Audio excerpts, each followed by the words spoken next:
Hi, everybody. Welcome back to the Eat Better podcast with Dr. Ragnar and Paleo Britain.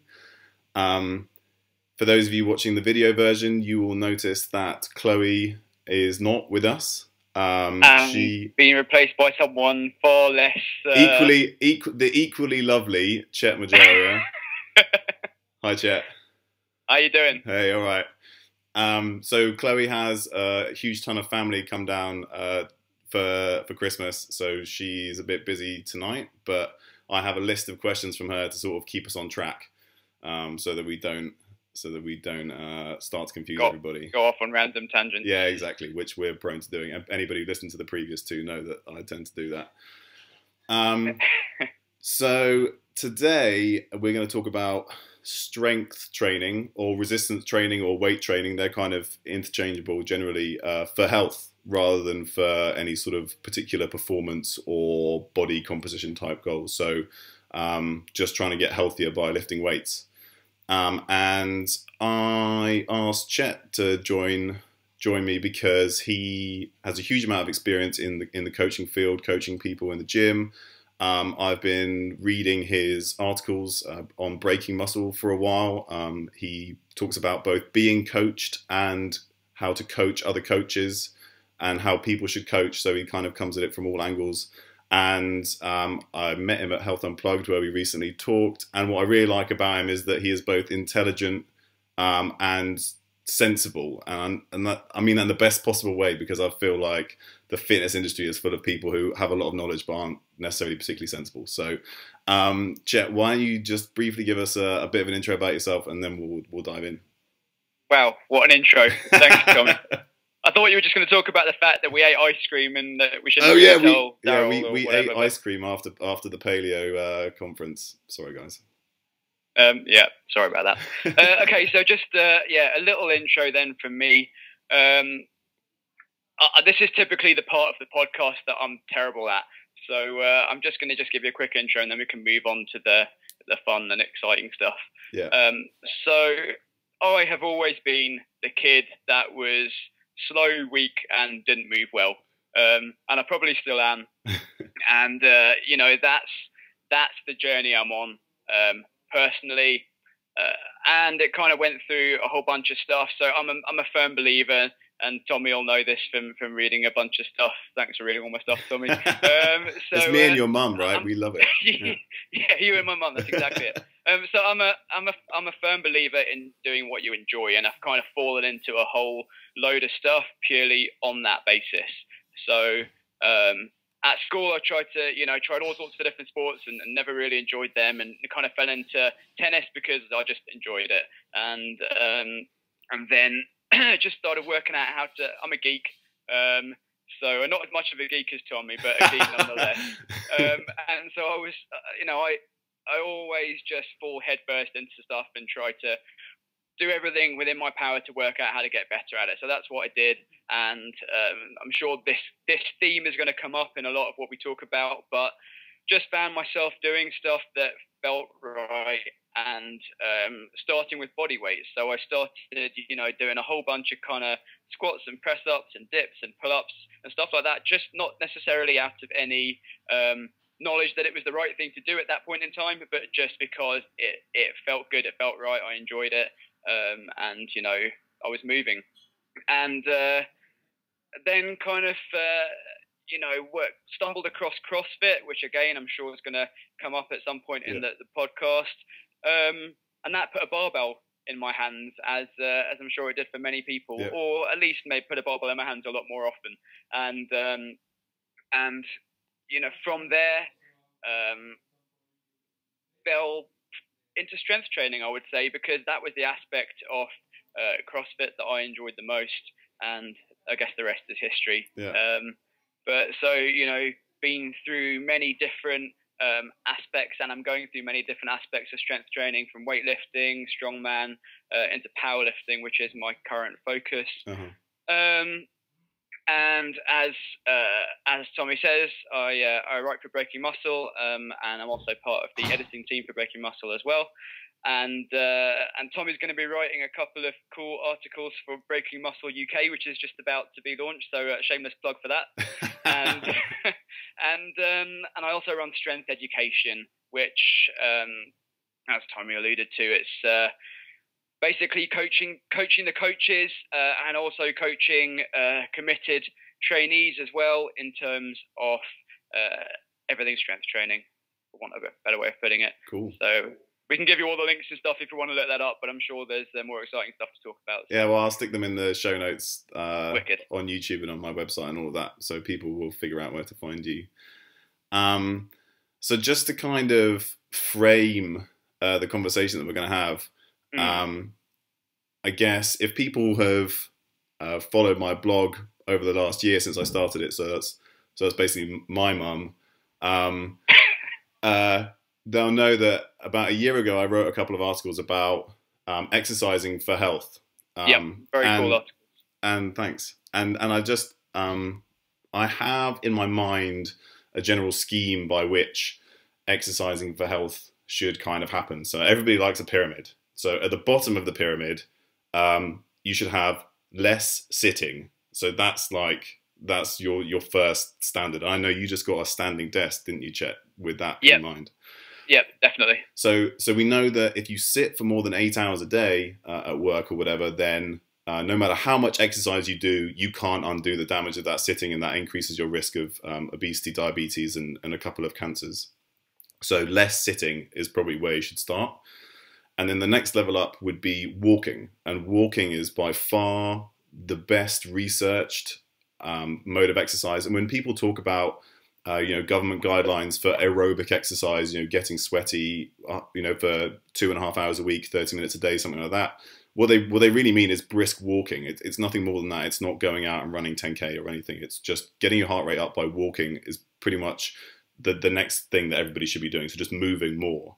And then in my scheme comes weight training. And there's a huge amount of evidence for weight training. And I'm just going to go through some of the stuff. So when Chet and I started talking about this podcast, I sent him a list of like 30 different research papers and all this stuff I wanted to talk about. Thanks for that. You are welcome. So here I'll just quickly list what you can find, and this is by no means an exhaustive list. So in one study they followed people for over 20 years, and those who were going and weight training 2 or 3 times a week reduced their risk of type 2 diabetes by over 30%. In people over 70, squats, just body weight squats, are better than balance training for improving balance and improving the risk of falls, or reducing the risk of falls. In patients with breast cancer, doing some resistance training obviously stops them losing body mass, as they often do when they have cancer. It increases their strength and increased quality of life, subjective quality of life. Improved function of the vessels around the heart after a heart attack. Safe and increases strength and endurance in patients with heart failure. Improves insulin sensitivity in overweight kids and overweight adults. If you go to hospital and you're sick, those who have a greater muscle mass are actually, or are stronger, tested by grip strength, they are discharged from hospital earlier. If you do your walking and then do some resistance training on top, even just an hour a week, that reduces your risk of type 2 diabetes by over 70%, reduces your risk of obesity, reduces your risk of cardiovascular disease. They've even done it in little old ladies with very advanced osteoporosis, and they've got them squatting, starting with their body weight, increasing it, and that improves their bone density better than going on hormone replacement therapy or taking a calcium supplement. There's a big thing about squatting, particularly lower body training, and improving balance both in men and women, older men and women. And one thing that people don't really talk about enough, I think, is we're always scared of cancer or diabetes or heart disease. Those are the ones we talk about. But when you get into your 70s or 80s, one of the biggest risks is falling over, not being able to get up, or breaking a hip. And when I was working in A&E, I saw all these people who would come in and they'd been on the floor for 2 or 3 days, couldn't get up, they're dehydrated, their body's starting to fall apart. And if you break your hip and you're over 75, you have a 50% chance of dying within the next year. So when I was putting together these articles about a year ago, what I said was that if you can do a push up and a squat, you can do a burpee, and if you can do a burpee, that will save your life. And I literally mean that in terms of getting yourself up off the floor. And then there are things like in patients with multiple sclerosis, it reduces fatigue and improves function. It reduces pain and improves function in patients with fibromyalgia, reduces all-cause mortality in people who've had cancer previously. And I could go on and on. But basically, the point is that in a number of quite potentially serious diseases, training with weights has been shown both to be safe and improve quality of life or reduce your risk of further disease. And they've even done it in patients with stroke, and they train weights with the arm or leg that's affected, and they get their function back much faster. So this is literally, if you do it properly, safe and works for everybody, and that's what I really like about it. But there's two things to mention here. This is not people, going in and killing themselves in the gym for hours at a time. This is people going in for an hour, maybe 2 or 3 times a week, starting with, just very simple movements and slowly adding the weight as they go. And then in most of these trials, they often have some kind of personal trainer or physiotherapist helping them through it. And obviously, for a lot of people listening, that's not necessarily the case. So while I can talk about all this data and all this cool stuff, and I think how great it is, you need the experience of somebody who's on the gym floor with these people. So that's why we've got you, Chet. And hopefully, I've convinced people that maybe it's worth giving this a go, no matter where they're starting from or what age they are, or what kind of health problems they might have. But I guess the question to start with for complete newbies is, people often don't have much, aren't very strong, or they don't have much confidence, and somewhere like a CrossFit gym or some big gyms somewhere can be quite intimidating. So if somebody's interested in kind of getting into this, doing some weight training, some strength training, what's the best way to start? That is a good question. And just before we start that, everything you were saying just there, that incredible list of sort of research and statistics, made me think of that Mark Rippetoe quote. I'm sure you know it. I just looked it up. Strong people are harder to kill than weak people, and more useful in general. That's absolutely true. Yeah. I think that pretty much sums it up. Yeah, but you should have just said that, and then we could have skipped all of the trial Tommy's data. here for the science, and I'm here for the common sense, right? Is that what it is? That's pretty much. I need somebody with common sense, and because Chloe's not here, then it's you. That's your job. Okay, so where to start? I guess you can look at that question in a number of different ways, or you can look at the answer to it in a number of different ways. So you can look at it in terms of what kind of stuff to do at home. This is kind of a question back at you, Tommy, just to frame it.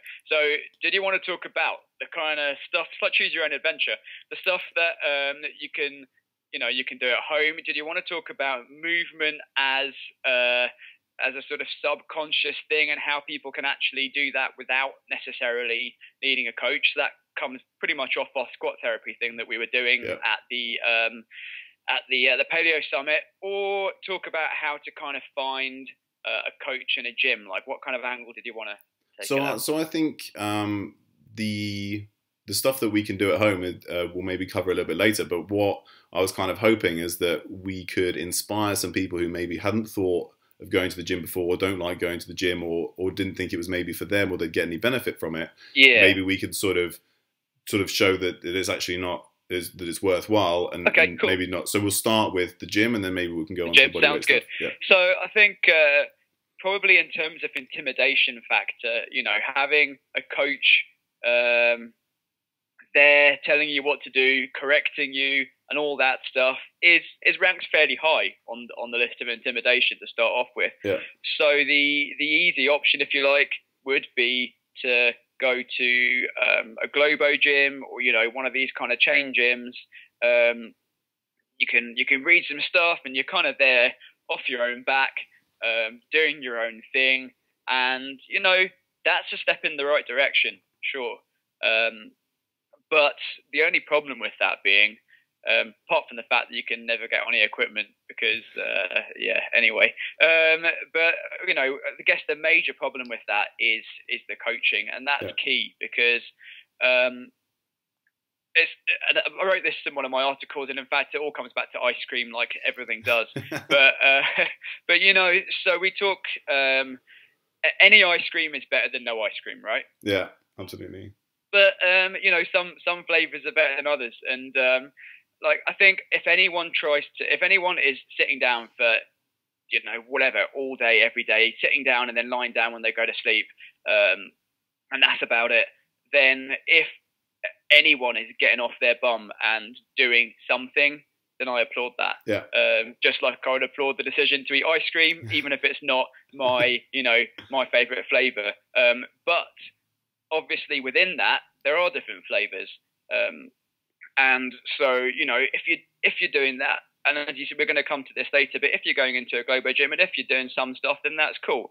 But then if you can be better than that, and if you can move on to things that are going to be more sustainable in terms of good movement, if they're going to get you results faster, and you know, that's a sort of a whole can of worms in itself. But if you know, we were talking about this kind of health and performance divide, if you like, and if things are going to hit both of those markers faster and better, then that's the way to go, right? Yeah. So if you can move better, and if you can, you know, if you can get into this resistance training side of things with good supervision and be able to have a simple but controlled program where you're lifting heavier and heavier, then we're going to start to go down the road of all that cool stuff that Tommy was talking about earlier. I keep switching between like the second and third person, but I'm kind of trying to talk to you and our listeners at the same time. Yeah. But so, you know, I think a lot the good CrossFit gyms or whatever takes your fancy, because as I say, you know, it's doing what you enjoy as well. But let's take CrossFit as an example, purely because it's more and more accessible. Yeah. It's probably a gateway to a bunch of other things that are contained within CrossFit, right? So, you know, whether you end up doing loving bodyweight stuff, loving barbell stuff, loving kettlebells, loving gymnastics, you know, whatever, all of that's really cool. All and any of that's really cool.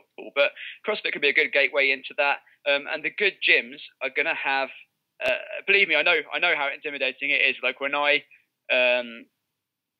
first started Olympic weightlifting, the gym that I went into, and this was from being a CrossFitter as well. So I was used to people throwing some weights about and, you know, shouting and chalk and all that stuff. But the gym that I went into was to train. It was in the bottom. It was the basement of a leisure centre, and it was probably as big as a big double bedroom, let's say. So, you know, not massive. And there were some world-class lifters in there throwing about some very heavy weights. And even as, you know, even as a lifter myself of whatever degree, I can still remember going into that, and not just for the first time either, going into that gym, you know, time and again, I was getting changed, and I can remember just hearing the thud of weights being thrown about, and I was like, oh man, what am I going into? A game. Yeah.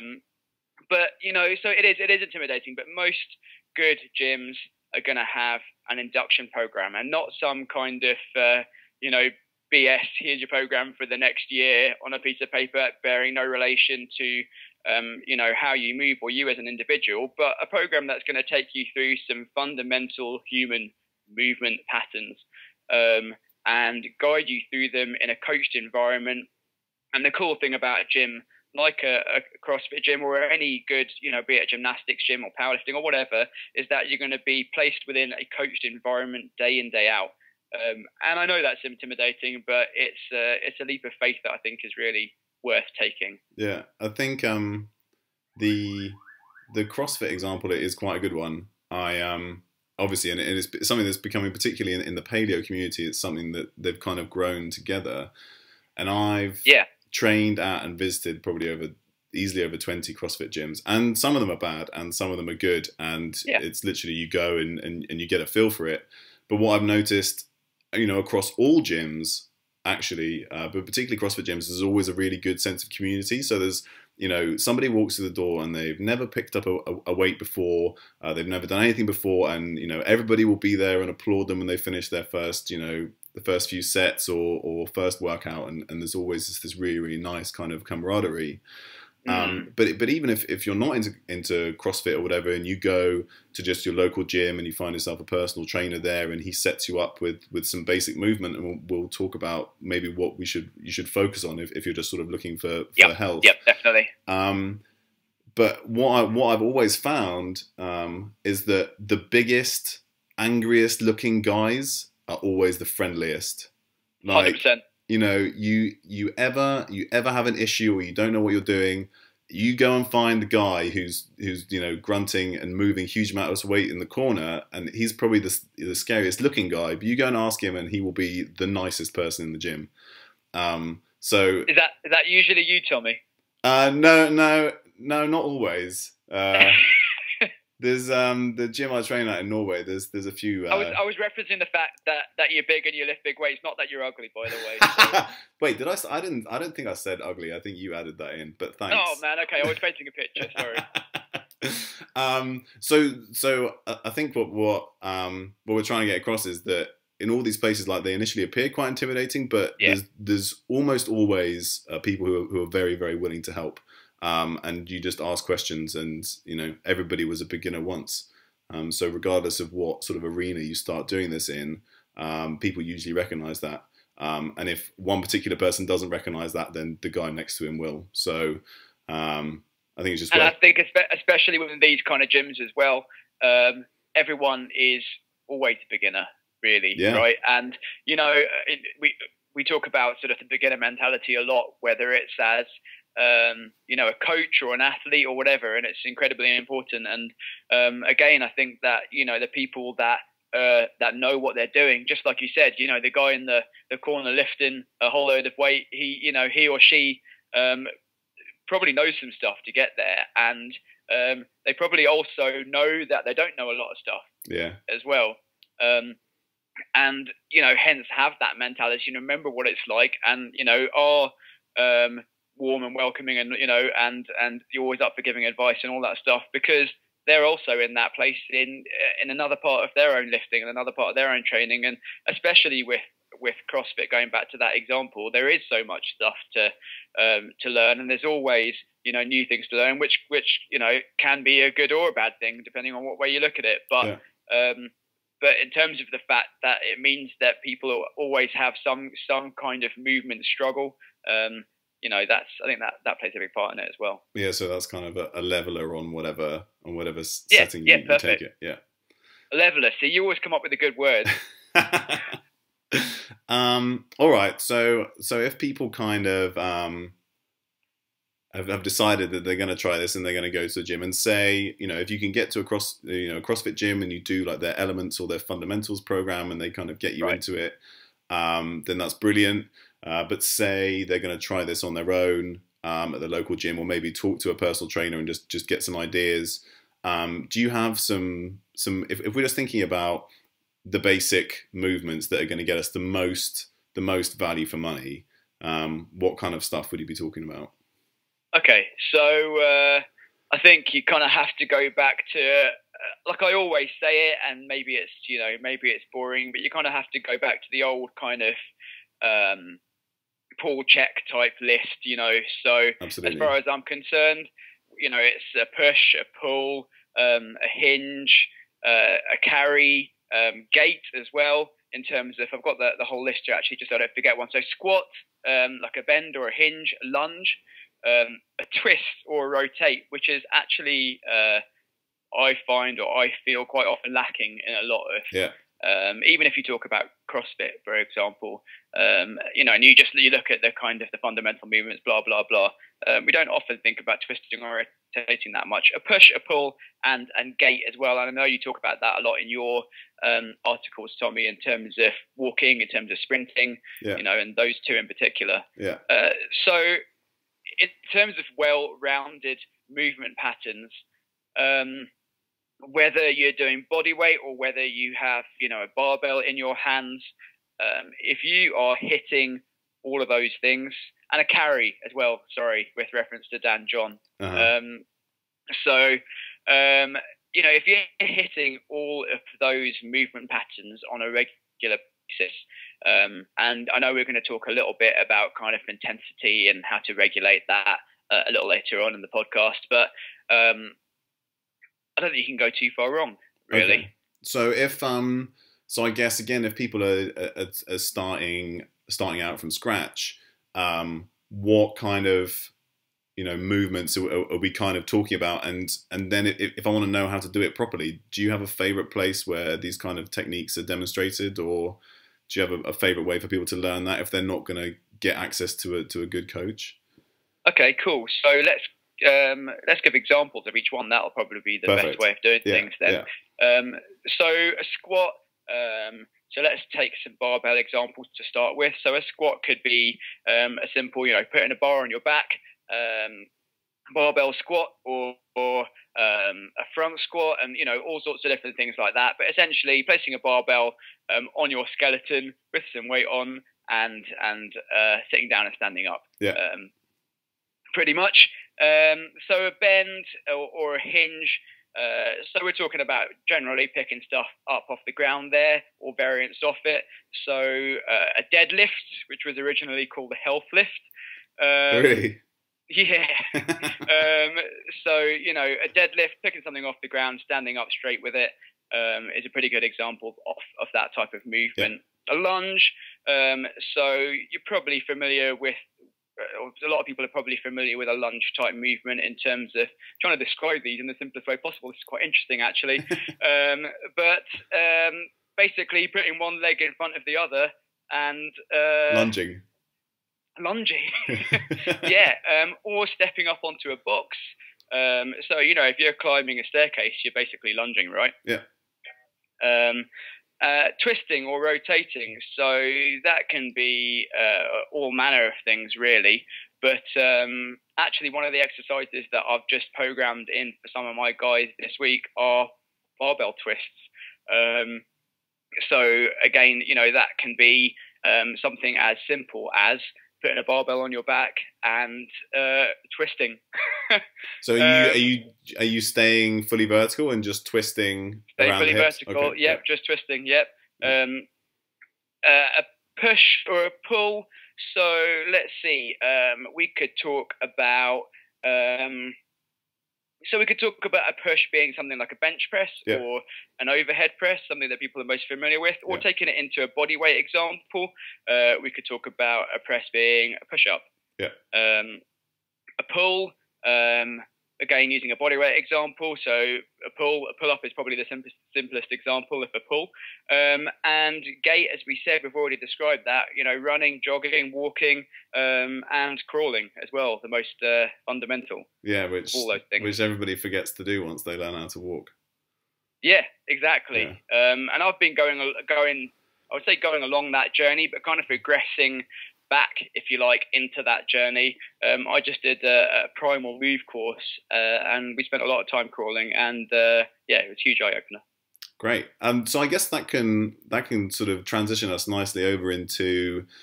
That was the worst description of all those kind of movement patterns probably in the world, but I hope people get the idea. If you're there's plenty. The problem is you can kind of recommend. You can recommend people that look up videos on YouTube, but there's just so much shocking technique out there, and you kind of want people to do this safely. One particular website where they should have most of these things is Catalyst Athletics. It's an Olympic weightlifting gym in the US, and they have a lot of great videos, particularly for things like squatting and pressing and things like that. So people can start there if they're unsure of what these movements are. But going into crawling, one of the so these are Chloe's questions that I have. All right. Yeah, and one of the things that she mentions is Daryl Edwards, who's a mutual friend of ours who ran Health Unplugged, where we were both at, and he talks a lot about the fact that he hates the gym, and his big thing is primal play. So where you or I might find ourselves with a bar on our back and doing some squatting, he's jumping over benches, climbing trees, sprinting up hills, and things like that, because that's what he enjoys doing. And you're right. Yeah, absolutely. The exercise that you should do is the one that you enjoy doing.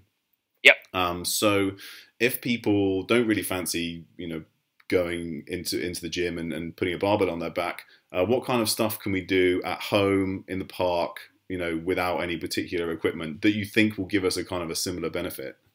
I kind of purposefully, this is going to sound funny, but I kind of purposefully gave barbell examples when I knew we were referring to, we were going to end up being at a place where we're talking about body weight stuff and a sort of primal way of moving as well, because then we had the link between these movements and the kind of stuff that Daryl does. And I think this is probably a good place to go off on a completely random tangent. It's about time. We're halfway through the podcast. Now it goes on a random tangent. It's about time. Uh-huh. And the random tangent that I'd like to go off into is the difference between exercise and movement. And it's not really a tangent, actually, because we've kind of referred to it a lot, but we just kind of haven't referred to it as that. So as far as I'm concerned, and if I keep looking away from the screen, it's because I've got a couple of screens and I'm just calling up some notes here. So okay. Apologies about that. But I think that a lot of the stuff that we're talking about here, so putting it, and we'll just leave Daryl's stuff aside, because I think the stuff that he does is pretty special, and we'll come to that in a second. Okay. But I think the stuff that we've been talking about there, so those examples of those kind of fundamental movement patterns that we gave, are pretty much exercise, right? So that's the things that you're going to go into the gym and you're going to have.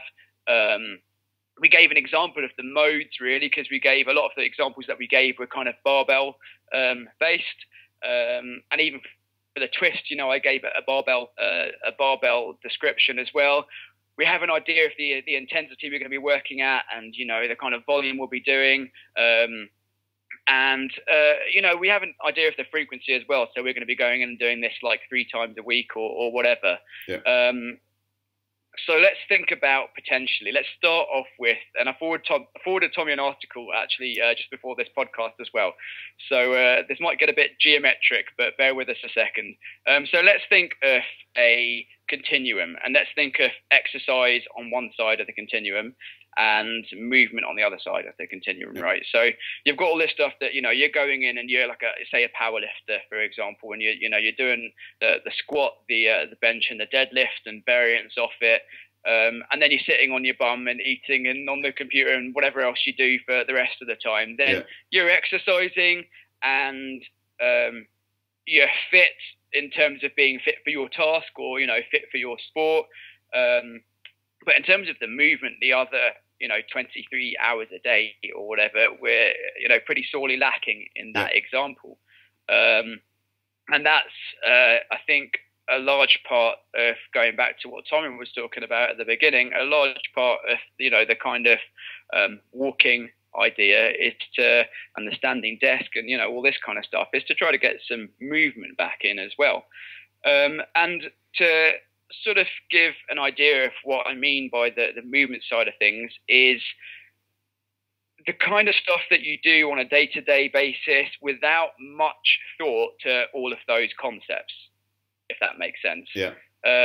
So, you may say, okay, I'm going to go on a brisk walk, and I'm going to do that 3 times a week. And it's, you're going to get, I don't know, you're going to get the heart rate monitor out and it's going to be, in a particular zone or whatever. Oh, I hope not. Or you may just say, and I think this is more mine, your kind of style, Tommy, I'm going to go on a walk and I'm going to walk quite fast. Yeah, perfect. And for me, that's cool. Keep it simple. For me, the more barriers you put in as well, in terms of making things an exercise, potentially the more intimidating it is as well, and the harder it is to get started. So, you've got this continuum, and I think going on a walk could be in 2 places on that continuum, really. It could be kind of somewhere in the middle of movement and exercise, and that's when, so let's say, you put all these factors in and you say, right, I'm going to do this, and you geek out on it, and you know, you like you've got all your bar charts and your spreadsheets or whatever. I think to me that's going to be more down the line of exercise. You're because, walking a little bit fast, walking a little bit faster each time. Yeah. I think the magic is when you start to include these things in on a daily basis in terms of almost like a paleo way, if you like, because almost in terms of getting from A to B or doing something because you have to get to work, or you know, if you go back to our ancestors and you know to get some food, or to carry supplies back, or whatever. So you stop, you know, we're stopping thinking about I have to go to the gym and, you know, I have to do this. Or that can be part of it as well. You know, you can exercise as well. But the movement part of it is really to the stuff that we're doing without even thinking about it. And this kind of goes back to the fact that movement itself is subconscious as well. So, and it's a shame Chloe isn't on actually, because mum's strength has a big part to play in this, I think. And I firmly believe in mum strength. So, on another random tangent from the tangent then. So like, guys, keep this continuum example in your mind. All right, so we've gone two right movement angles. On one side. Yeah, we've got movement on one side and we've got exercise on the other side, okay? You with me, Tommy? Yeah. Okay, wicked. So mum's strength is massively, for me, on the movement side. You know, Chloe, I'm sure, is not saying, right, you know what? I'm going to do a pull exercise, so I'm going to pick my baby up off the floor 10 times. Yeah. Right? She just happens to do that during her day. Yeah, she just has to do it. She's not saying, you know what, I'm going to do like an hour's loaded carry. She goes to the shops. Do you know what I mean? So, you know, I think mum's strength is a very real thing. Hi, mum. And you know, I think that it's a cool thing as well, because it exemplifies this idea of all these fundamental movements. And you can, you know, you can put all of these, like the squat, the bend, the lunge, the twist, all of that stuff in. That's all happening a lot in a loaded way on, you know, the load being the baby on you know, a daily basis. Yeah. So what I think is really cool about Daryl's stuff then, this is the third tangent, is so we've got this continuum, right? Maybe I should get like a pen and paper out. We've done 3 right angles, so are we back on track now? Kind of, probably. I don't know. You're the scientist. So we've got this continuum, and I'm gonna get animated here. So are my hands in the picture? I have no idea. Anyway, I can see your thumbs. There we go. So we've got this continuum, and it's literally going from left to right, as you'd expect a normal continuum to be. And I'm going to forward you an article. And Tommy, would you be able to put this in the notes for the podcast so people can understand what the hell I'm talking about? Yeah, absolutely. Right, okay. It will finally make sense. What I want you to think about then is you've got exercise on one side of this continuum, right on the end, and you've got movement on the other side. Now, what happens if it's not actually a linear continuum and you actually fold those ends together so that exercise and movement meet? So it now becomes a circle. All right? Ooh. Okay, so I think that what Daryl is doing is not in the middle of a linear continuum. So it's not right in the middle of exercise and movement. I think it's on the edge of both. Okay. So he's tricking people into exercise. Basically, yeah. so you know, he's taking these really cool. And before I say any of this, like I haven't actually been to one of Daryl's classes, but you know, he's been coached by me before, so it's about time I go get coached by him. And you know, we talk a lot, and I know what he does. So hopefully he'll invite me onto one of his classes now. But you know what he does is he takes these and Daryl, for anyone that hasn't you know, isn't aware of him, he goes by the AKA the Fitness Explorer, right? So look him up, and he does these primal play classes, which I think Tommy referred to earlier, in terms of taking all these movement patterns and pretty much tricking people into exercising. I know he hates the term working out, but you know, his this movement, so he's getting people to move and do all this cool stuff, but there's some kind of structure there too. So he's progressing people as well in a way. So I think what he's doing is really special because he's taking these two things, and to be able to do resistance exercise on a long-term basis, and to be able to continue to move as well as we want to move, we need to have both of those things. And Daryl's doing a really good job of putting those two things together and just kind of confusing people into doing some cool stuff, basically. Yeah. And just, I guess it's worth mentioning, since we've talked about him so much, is that if you don't have access to Daryl, which people outside of central London don't, or at least not on a regular basis, I know that he's all over the internet. Yeah, and he's all over the internet, and he's all over the world as well. But he has some. So if people want to go into a gym and say start moving some barbells around, start moving some weights around, I know you have quite a few free training programs on breaking muscle. Breaking muscle, yeah. And Daryl does as well. So you actually, what's great about what I really like, one of the things I really like about breaking muscle is if you decide on a particular type of exercise you want to do, it could be yoga, it could be kettlebells, it could there be thousands of free workouts on there. Thousands. Whatever flavor of ice cream you like. Yeah, exactly. And they've got and they'll have a coach, and he'll have whatever a workout or a session 3 times a week for 4, 8, 12 weeks. So it's sort of progressive, and it keeps you gives you something to do. And so Daryl has one of those. All of the guys as well, all of the guys and girls that program these are really cool people and accessible. So like if you shoot Daryl an email or a question, he puts his contact details right there, for you to do that. I'm up to loads of emails now. Never mind. Sorry, Daryl. And he'll, I'm sure, and I've done this myself. I'm sure that he will shoot you a reply, and so it's not just some random program on the internet that you can't have that two-way interaction with as well, which is another cool aspect. Yeah, perfect. So, I think in terms of the things that we were going to talk about, we kind of given people an option in terms of how they want to play out their sort of strength training or whatever they're going to get strong at.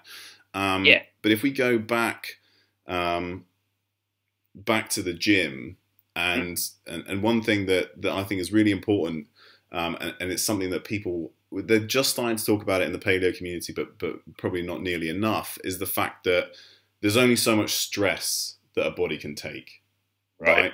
And that stress is going to come from your job, your family, the fact that you haven't slept enough, if you're not eating, at least a reasonable diet, and then it's also going to come from the gym or what kind of exercise you choose to do, and the reason why sort of things like sprinting and running long distances, in terms of my picture of how you exercise, I mean, those are kind of like, if you're healthy and you can manage your recovery, then they can go right at the top of your pyramid. But you have to make sure that you can take, sitting less, walking more, getting a little bit stronger, and then all that stuff's kind of extra. And it's because of the stress that they put on the body. So if, do you have any experience in people who have this kind of terrible lifestyle? They're not sleeping enough, their kids are running around all the time, they've got, a really, really stressful job, and then they want to come into the gym, and where's the balance between sort of getting this benefit and also just like crushing the body in a way that's not really going to be beneficial? That is a really cool concept and cool question, actually. And I think I'm going to go for the real kind of the common sense approach, I guess. Uh-huh. And we're about to head into the new year as well, 2015, and a whole load of people are going to be thinking about New Year's resolutions. And I dare say that a lot of people listening to this podcast are going to hear, that person that you just mentioned, and probably be able to identify with that person to some degree, thinking, what, actually a large part of that is me. Yeah, absolutely. And for me, New Year is kind of it's a cool time, and it's a dangerous time at the same time, because you have this period, and I love this period of kind of self-reflection and just looking back and seeing how you can improve and blah blah blah, all that stuff. Like I get quite deep into that, and I love it. But I think a lot of people get deep into it too, and then go for like a total kind of gung ho, all or nothing approach to like diving headfirst into this stuff, basically. And you know what? Like as you may have gathered from my terrible introduction at the beginning, I am the worst for that as well. Like I will go into something and just go headfirst into it. But over the years, I've kind of learned that's not a very good idea. And a lot of my articles actually come from that place of the fact that, you know, I've screwed up before quite a few times. A clever monkey learns from their mistakes, but you know, and now I'd like to think I'm getting to that place where I'm able to impart some of those, you know, impart some knowledge and some learning from those mistakes to other people. We do all this stuff wrong, or we have done it all, you know, and we've done too much, and you know, try to pile this. It's all for you guys. Yeah, exactly. And then now you don't have to do it, because we can sort of maybe tell you that it's a really bad idea to do a 24-hour endurance race on very little training, because you've been working in A&E basically for endless days and nights for months on end. That's not good for your body. Don't do it. So it's exactly that kind of experience. It's also a really bad idea to do 1,000 burpees. Never do that. So why would you do that? Let's not go there. Okay. Jeez. That was just for fun, by the way. Well, that's what I thought. Anyway, probably completely discredited myself now, but anyway. How long did it take you? Okay, so let's have a look. So I'm just going to go through this article. It's called the New Kind of Resolution for 2015, and this kind of summarises how I'd like to answer your questions. If you don't mind, I'm just going to do another shameless plug on the article and just read out a couple of examples. And if you do mind, I'm going to do it anyway. So typically, and I've actually read this from a bunch of like friends on Facebook and on social media a few times.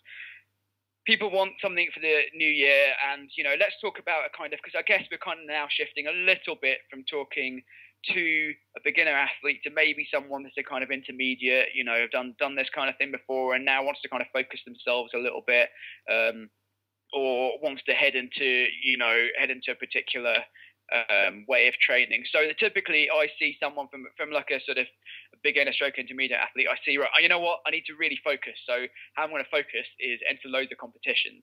Yeah. Right. And you know what, I'm going to enter like a competition a month, or like even every couple of weeks. And the CrossFit world, and actually, you know, whatever world you go into, there's the ability to do that really, because you know there's tons of competitions, and especially in the CrossFit world, in which this mindset, you know, is fairly prevalent. There's now pretty much in the UK a competition every week. So if you really want to go, and this is the bad example for anyone that's wondering, but if you really want to go and do that, then then there is the possibility to do so. However, you know, if a lot, I hear this all the time as well, and it does make me smile. And you know, a lifting competition, people will say it's only 6 lifts, or you know, it's only 9 lifts, or it's only, you know, you're going to a team competition, and then someone will say, you know what, it's only a few minutes work. And this, we're going to mention this one, and I can't believe we're only about to mention the central nervous system for the first time in this podcast now. But you know, I tried to keep the science out of it. Yeah. We have to get into the science now. Yeah. So I think what people don't realise is the insane effect the ups and downs competition have on your central nervous system. And when I actually get around to properly answering your question, Tommy, I think we're going to talk about the central nervous system some more in terms of how to regulate training. Yeah, great. But you know, so moving on to that topic, then, you know, again, I'm going to train loads more. So, you know, you've not gone to the gym at all. You're fairly stressed out already, like you say, you've got loads of stuff going on. So you make a commitment to train like 5 times a week from 0 times a week. That makes no sense to me because, you know, okay, I applaud the idea, but the reality of the situation is for 99% of people, that's going to end up in some kind of burnout or fade out, you know, whether it's adrenal or whether it's, you know, just any side of that, basically, whether it's just going to be getting bored of it or getting fed up with it or physically not being able to find the time. You know, training, as you alluded to there, is a stressor as well. And the body doesn't realize the difference between different types of stress. So we need to make sure that we find that line. We could start talking about continuums and circles here, but we won't. But we need to find that line between being able to progress on a long-term basis and get stronger, and go back to all those benefits of resistance training and getting stronger and building muscle mass that you mentioned at the beginning, Tommy, and being able to continue that for a long time. And I guess so. Long term is really your key there. It's not, I'm going to get super fit by February. It's, I'm going to start to put something in place that I can continue to progress at for months or years. Is that kind of how you'd see it, or you think how people should see it? Exactly. And you know what? Yeah, exactly. And you know what? Another mistake that I've made, just for all of your benefit, because I'm nice like that, is waiting until things are perfect before getting them done. And that's, I think, okay, so training once a week or twice a week may not be ideal in terms of the progression that you want, whether that be like a number on a bar, or whether that be a weight loss factor or whatever. But if it's going to make sure that you continue to head down that route, because if you continue to if you actually get started, first of all, that's going to be a big thing. And then if you're able to continue that, if you add 1 kilo to your squat, Tommy, for every month, right? Yeah. 12 kilos in a year. Would you take that? Absolutely. Yeah. I'd take that every day of the week. But how many times, and again, I'm sorry, apologies to people listening to this with no idea what I'm talking about, but how many times have you seen someone go on some crazy Russian squat program for like 6 weeks? And, the intensity is just not, basically they're not taking drugs. So it just doesn't match. They get smashed up in the process. They then have to take a few weeks off, and probably maybe even created or found out some kind of long-term problems that they try to work out with, I don't know, knees or whatever. Whereas you're just lifting weights quietly in the corner with some newbies coming in and asking you questions from time to time, and you're putting in a kilo on your squat every month, and you can do that year in, year out as well. So for me, I would take that option, that slow progression option, every time, and it's underrated. I think. So one of the things that's important to, I guess, point out is when you go back to all this data I was talking about before, some of the programs where they're seeing benefit in these people is just they're going in the gym once a week. So it would be, most times it's people going in 3 times a week, but they've done it with once a week. You go in, they're doing maybe 8 or 9 exercises. So it'll be something like a squat, a lunge, a bench press, maybe like a lat pull down machine or a rowing motion. And they'll just do that once a week, and they're seeing this progress. So it's not necessarily that you have to throw yourself in and just like completely crush yourself 4 times a week, and that's what you need to see progress. Exactly.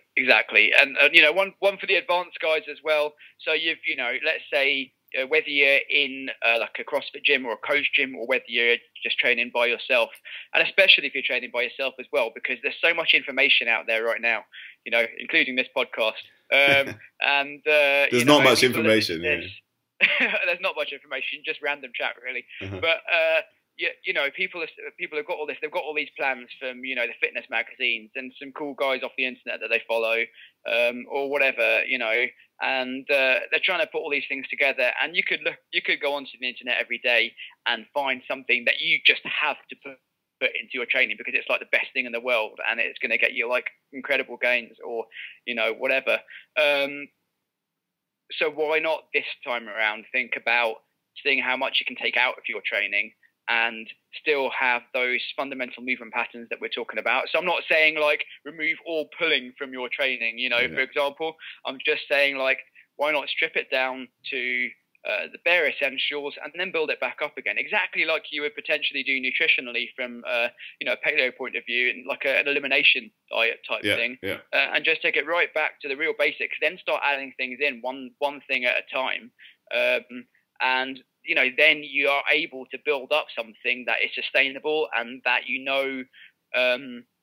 you know what is having what effect. You know what's hurting you. You know what's not. You know what's really cool, and you know what's not. And you know what? I know that the guys listening to this are going to be like, we know all this, guys. This is really simple stuff. And I know you know all this, but like serious, like I think people know it, but they don't apply it to different areas of their life. Yeah, so absolutely. like I think people know it, but they don't necessarily apply it to their training. So knowing it and doing it are two different things. Damn it. So get it done. And yeah, it goes on. So you can think about, I've done this before. I'm going to do loads of stuff that I don't like, and I'm going to get better at all that stuff that I hate. And I've done that before and got burnt out in the process. So it's real simple stuff. It's just, maybe picking one thing that you don't like instead of just picking a load of stuff that you don't like. And the one that's probably going to be the seamless link onto the next thing that we're going to talk about is, if we're talking about, I think a lot of people are going to have, so a lot of the more sort of intermediate advanced guys that we're talking to are probably going to have numbers they want on a bar. Yeah. So they're going to say, right, I want like a, 200 kg squat or whatever. And, that's their goal, and they basically want to lift loads of weight. So their goal is to lift more weight, to lift loads of weight.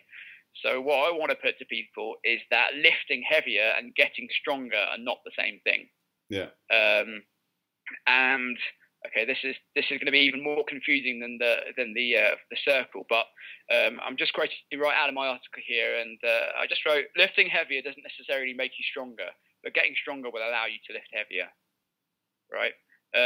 So we talk about the nervous system, and we're starting to get into this topic of long-term training, and being able to do this for a long time. And I think the trick there, and it really is kind of a trick for your nervous system, is to trick your nervous system to allow you to push heavier and heavier weights. And I think probably the thing that we'll see throughout the whole spectrum, and I'm talking about guys here that supposedly know what they're doing, or guys that are just coming in, is you just want to push the maxes, and you just want to like see what you can do and lift one rep max and tell your mate how much you bench or whatever. So pushing heavier and heavier weights doesn't necessarily get you stronger, and could probably cause you a whole load of crap in the process. Yeah. So really, if I was to give one sort of sentence of guidance to people, and not even talking about sets or reps or anything like that, but just think that 99% of the training that you do, resistance training, should leave something in the tank. So whatever that means, and that could take a whole load of different forms, and by all means we can get into that.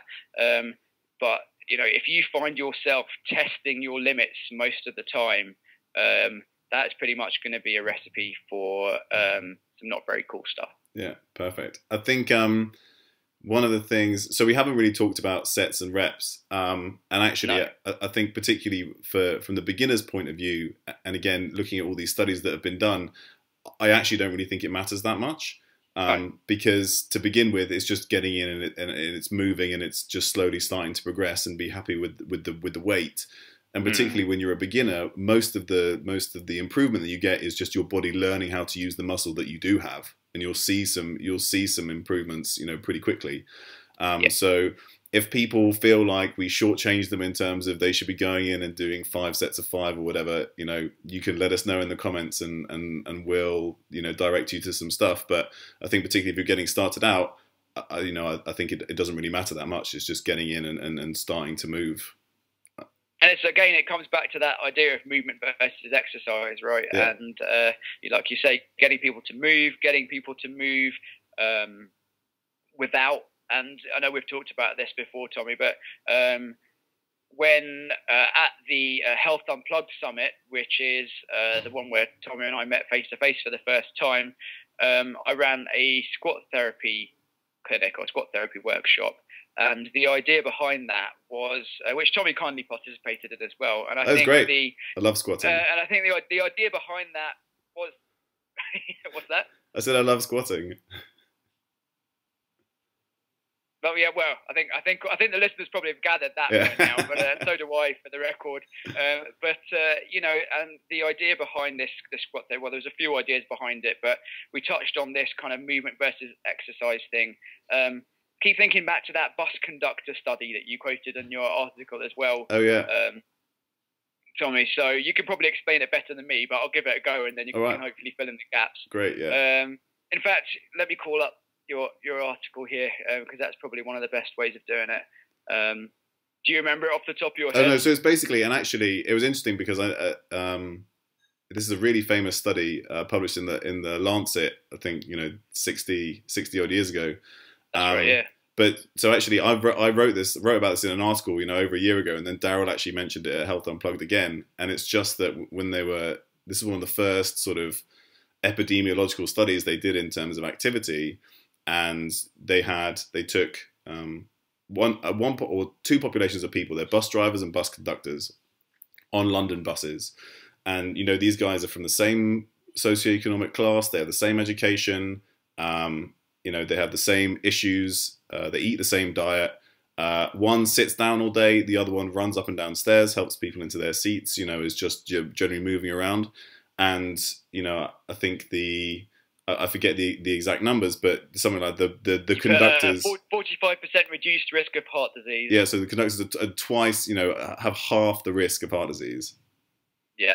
And you put the drivers had higher blood pressure and cholesterol levels as well. So going right back to all the stuff that you said at the beginning, but they're not, like you said, we can assume, let's assume for a second there that they're exercising the same, right? But the conductor is moving more. Yeah. In that way that we described movement earlier, in terms of the fact that he's not saying I'm going to walk up I'm going to walk up that staircase like 60 times today. He's just doing it because he has to, part of his job. What were we talking about before this? I can't remember now. But let's just say my mum complained the last one was too long, so we're at an hour now. So maybe we should try and wrap it up. We should probably wrap it up. But if people have any sort of questions or whatever, or comments, they can get in touch with either me or Chet. So Chet, why don't you tell us where we can find you and find your stuff? Okay, cool. So I'm going to do another shameless plug, I'm afraid, but I run a course called the Strength and Power Level 1 course. I know exactly what we were talking about beforehand, and it was about the fact that we were talking about the squat therapy thing, and the fact that in all of this stuff, there's a common thread in terms of, and I firmly believe that people should be taught and learn how to move without needing poked and prodded and shifted into, particular positions every single time. And that might seem a bit counterintuitive because, we talked about the fact that you need to be, it's good to be coached, and it's good to have that feedback. But even better than that immediate feedback is the immediate feedback that your body can give itself. So if we can find ways to get you to move and find ways to give yourself that immediate feedback. And I'm just going to give a real obvious example here, just so people realize. It'll be 1 minute. Sorry, Tommy. If you squat facing a wall as close as you can to that wall, then if you don't do pretty much everything that you're going to get shouted at by a coach to do in terms of sending your hips back, your knees out, keeping your chest up, weight on your heels, all that stuff, you're going to basically headbutt the wall. Yeah. And I would call that immediate feedback. So you need to make some adjustments there to make that happen, but you're making those adjustments almost within your own body. So that's just a general concept. And the Strength and Power Level 1 course that I run talks about that kind of stuff. It talks about using markers within your own body and how to coach like that as well. So how to coach people that they can take. Say we look at the squat, the bench, and the deadlift, but we don't just look at them. It's not a powerlifting course. We look at those lifts as vehicles to teach a whole bunch of other stuff, basically to teach them fundamental principles of physics and, what things should look like in the gym, universal motor patterns. So we talk about the fact that actually a bench press and a push-up should look exactly the same if you're doing it right, and why they should look exactly the same, and what we're looking for in terms of, transference of force and all that stuff. Stuff that's completely undebatable because it's grounded in the principles of physics. Yeah. So we look at all that stuff and we look at it from an athlete perspective, but from a coaching perspective as well. So that's a course that I run fairly frequently. If people want to come on that, or they just want more information, or they want to ask me what the hell I was talking about, if you go to strengtheducation.com, all one word, this is probably the best way of doing it. Type in your name and email address. Even Tommy's done it. Yep. So yeah, you'll get some. You know what that'll do is put you on the mailing list, and I'll send you out some information on courses and some other cool stuff, and some articles from time to time. Usually a couple of times a month, so it's nothing too crazy. If you're a social media kind of person, then the links are, let's see now. Facebook is Strength Education, Twitter is Strength_ed, and Instagram is Strength Education as well. So I think that's pretty much it, really. Cool. When's the book coming out? I'm working on it. It gets I get geekier and geekier about the different topics, and the chapters get longer and longer. So Chloe and the editing team are going to have a tough job on their hands, but it should be good when it comes out. So hopefully by the end of January. So thanks for helping me plug that. Wicked. Yeah, people can find Chloe as usual at paleo-britain.co.uk. I am at drragnar.com. That's drragnar.com. And also on Breaking Muscle UK very shortly. Yes, and Breaking Muscle UK, which we're looking forward to. And I'll post links to all the stuff that Chet talked about on under the YouTube video and on my blog, so you can just head there and find it. Great, thanks very much, Chet. Tommy, I really appreciate I was going to say, I really appreciate yourself and Chloe as well. You know, although she's not on the podcast, she was instrumental in getting this all sorted as well. Absolutely. And I really appreciate you having me on.